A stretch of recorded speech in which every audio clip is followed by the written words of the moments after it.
أعوذ بالله من الشيطان الرجيم. بسم الله الرحمن الرحيم. ألف لام ميم را. تلك آيات الكتاب والذي أنزل إليك من ربك الحق ولكن أكثر الناس لا يؤمنون. الله الذي رفع السماوات بغير عمد ترونها ثم استوى على العرش وسخر الشمس والقمر كل يجري لأجل مسمى يدبر الأمر يفصل الآيات لعلكم بلقاء ربكم توقنون. وهو الذي مد الأرض وجعل فيها رواسي وأنهارا ومن كل الثمرات جعل فيها زوجين اثنين يغشي الليل النهار إن في ذلك لآيات لقوم يتفكرون. وفي الأرض قطع متجاورات وجنات من أعناب وزرع ونخيل صنوان وغير صنوان يسقى بماء واحد ونفضل بعضها على بعض في الأكل إن في ذلك لآيات لقوم يعقلون. وإن تعجب فعجب قولهم أإذا كنا ترابا أإنا لفي خلق جديد أولئك الذين كفروا بربهم وأولئك الأغلال في أعناقهم وأولئك أصحاب النار هم فيها خالدون.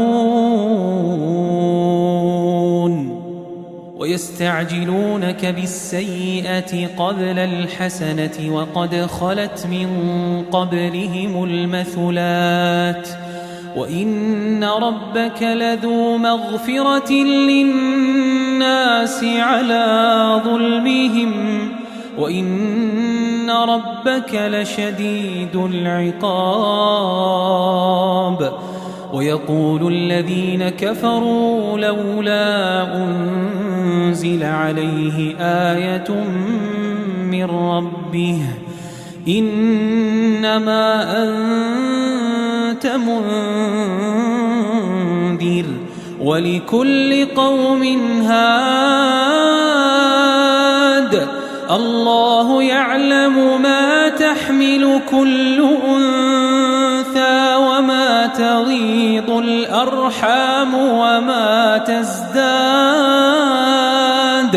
وكل شيء عنده بمقدار.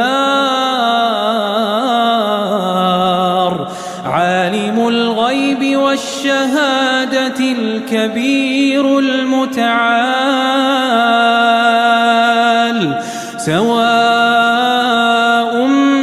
منكم من أسر القول ومن جهر به ومن هو مستخف بالليل وسارب بالنهار له معقبات من بين يديه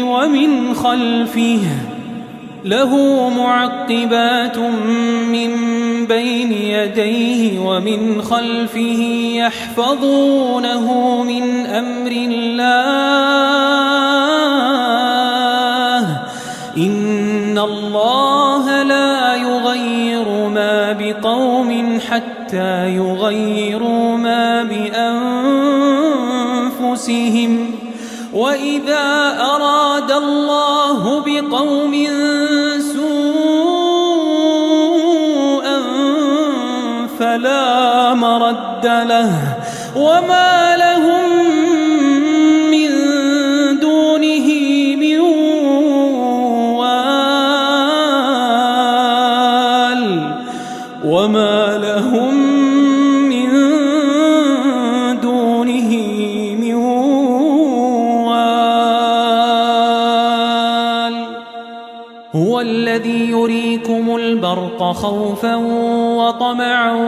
وينشئ السحاب الثقال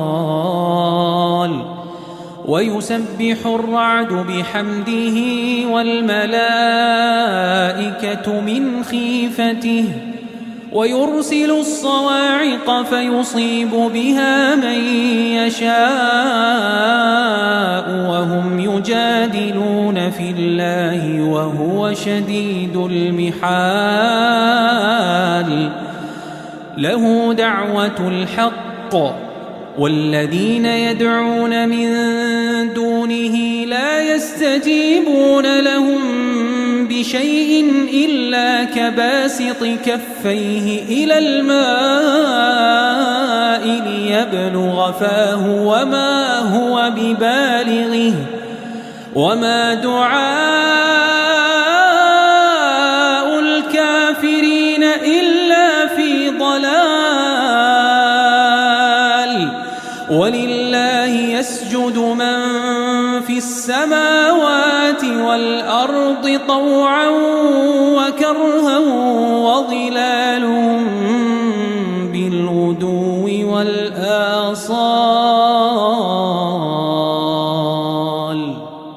قل من رب السماوات والأرض قل الله قل أفاتخذتم من دونه أولياء لا يملكون لأنفسهم نفعا ولا ضرا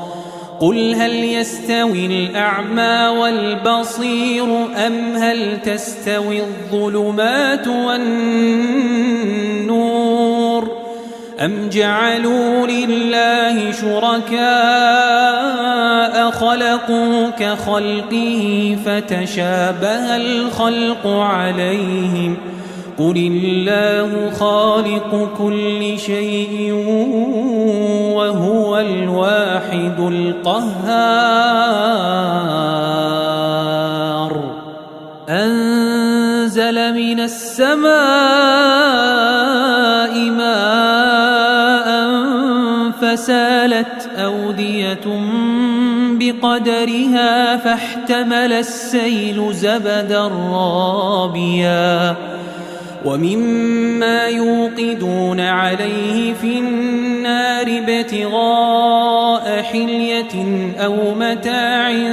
زبد مثله كذلك يضرب الله الحق والباطل فأما الزبد فيذهب جفاء وأما ما ينفع الناس فيمكث في الأرض كذلك يضرب الله الأمثال للذين استجابوا لربهم الحسنى والذين لم يستجيبوا له لو أن لهم ما في الأرض جميعا ومثله معه لافتدوا به أولئك لهم سوء الحساب ومأواهم جهنم وبئس المهاد أفمن يعلم أنما أنزل إليك من ربك الحق كمن هو أعمى إنما يتذكر أولو الألباب الذين يوفون بعهد الله ولا ينقضون الميثاق والذين يصلون ما أمر الله به أن يوصل ويخشون ربهم ويخافون سوء الحساب والذين صبروا ابتغاء وجه ربهم وأقاموا الصلاة وأنفقوا مما رزقناهم سرا وعلانية ويدرؤون بالحسنة السيئة أولئك لهم عقبى الدار جنات عدن يدخلونها ومن صلح من آبائهم وأزواجهم وذرياتهم جنات عدن يدخلونها ومن صلح من آبائهم وأزواجهم وذرياتهم والملائكة يدخلون عليهم من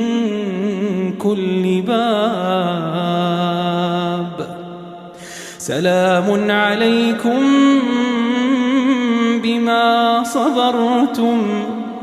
سلام عليكم بما صبرتم فنعم عقبى الدار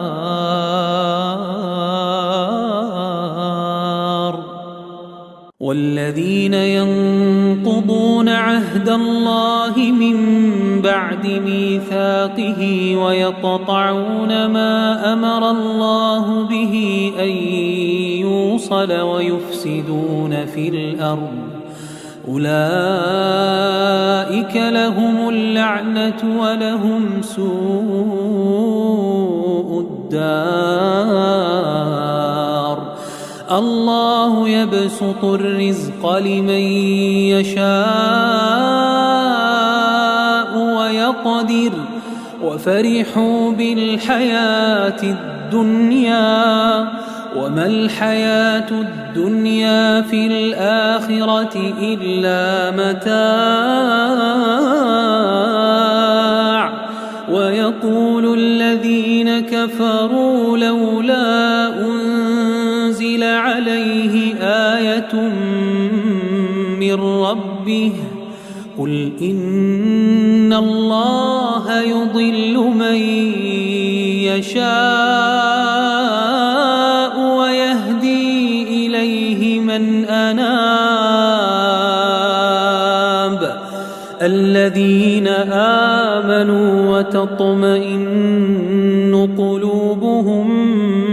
بذكر الله ألا بذكر الله تطمئن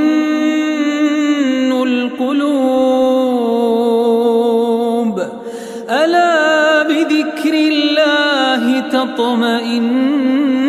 القلوب الذين آمنوا وعملوا الصالحات طوبى لهم وحسن مآب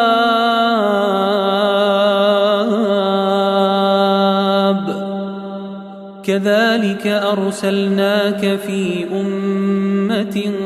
قد خلت من قبلها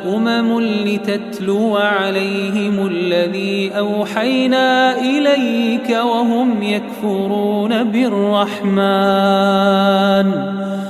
قل هو ربي لا إله إلا هو عليه توكلت وإليه متاب ولو أن قرآنا سيرت به الجبال أو قطعت به الأرض أو كلم به الموتى بل لله الأمر جميعا أفلم ييأس الذين آمنوا أن لو يشاء الله لهدى الناس جميعا ولا يزال الذين كفروا تصيبهم بما صنعوا قارعة أو تحل قريبا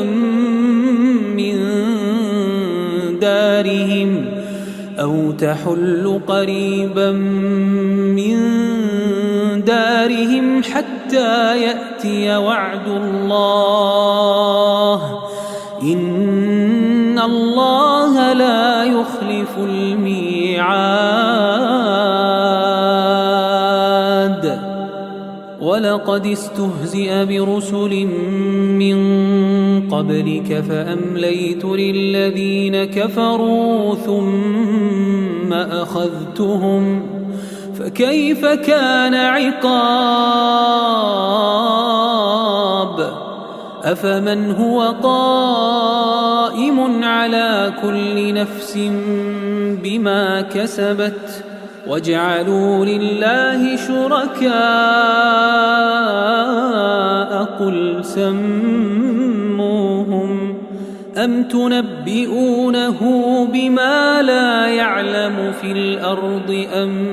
بظاهر من القول بل زين للذين كفروا مكرهم وصدوا عن السبيل ومن يضلل الله فما له من هاد لهم عذاب في الحياة الدنيا ولعذاب الآخرة أشق وما لهم من الله من واق مثل الجنة التي وعد المتقون تجري من تحتها الأنهار أكلها دائم وظلها تلك عقبى الذين اتقوا وعقبى الكافرين النار والذين آتيناهم الكتاب يفرحون بما أنزل إليك ومن الأحزاب من ينكر بعضه قل إنما أمرت أن أعبد الله ولا أشرك به إليه أدعو وإليه مآب وكذلك أنزلناه حكما عربيا ولئن اتبعت أهواءهم بعدما جاءك من العلم ما لك من الله من ولي ولا واق ولقد أرسلنا رسلا من قبلك وجعلنا لهم أزواجا وذرية وما كان لرسول أن يأتي بآية إلا بإذن الله لكل أجل كتاب يمحو الله ما يشاء ويثبت وعنده أم الكتاب وإما نرينك بعض الذي نعدهم أو نتوفينك فإنما عليك البلاغ وعلينا الحساب أولم يروا أنا نقصصها من أطرافها والله يحكم لا معقب لحكمه وهو سريع الحساب وقد مكر الذين من قبلهم فلله المكر جميعا يعلم ما تكسب كل نفس وسيعلم الكفار لمن عقبى الدار ويقول الذين كفروا لست مرسلا قل كفى بالله شهيدا بيني